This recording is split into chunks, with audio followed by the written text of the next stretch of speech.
wherein Wesley and Margaret go shopping, and Elnora's wardrobe is replenished. Wesley Sinton walked down the road half a mile and turned at the lane leading to his home.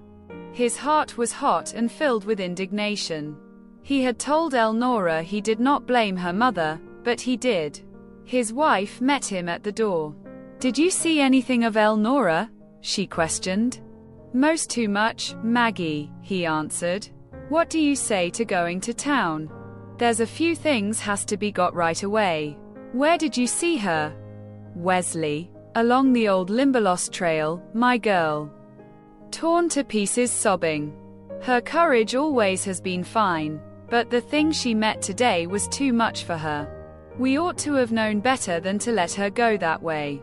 It wasn't only clothes. There were books, and entrance fees for out-of-town people, that she didn't know about, while there must have been jeers, whispers, and laughing.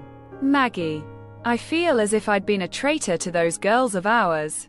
I ought to have gone in and seen about this school business. Don't cry, Maggie. Get me some supper, and I'll hitch up and see what we can do now." "What can we do, Wesley?" "I don't just know. But we've got to do something. Kate Comstock will be a handful, while Elnora will be too. But between us we must see that the girl is not too hard-pressed about money, and that she is dressed so she is not ridiculous. She's saved us the wages of a woman many a day. Can't you make her some decent dresses?"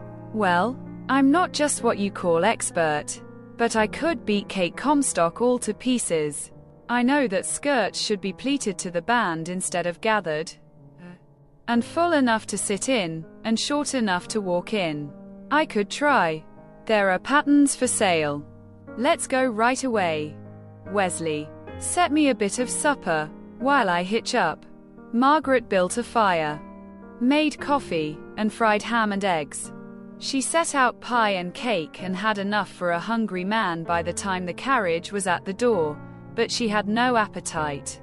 She dressed while Wesley ate, put away the food while he dressed, and then they drove toward the city through the beautiful September evening, and as they went they planned for Elnora.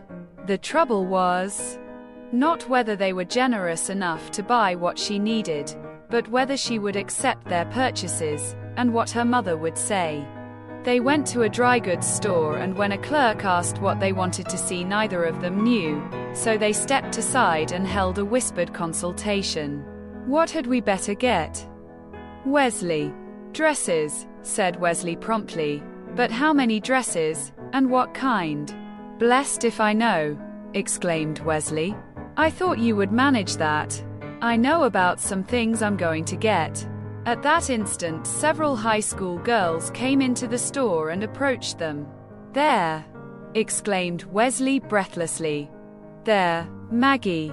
Like them. That's what she needs. Buy like they have." Margaret stared. What did they wear? They were rapidly passing. They seemed to have so much, and she could not decide so quickly. Before she knew it, she was among them. "I beg your pardon, but won't you wait 1 minute?" she asked. The girls stopped with wondering faces. "It's your clothes," explained Mrs. Sinton. "You look just beautiful to me. You look exactly as I should have wanted to see my girls. They both died of diphtheria when they were little, but they had yellow hair, dark eyes, and pink cheeks. And everybody thought they were lovely.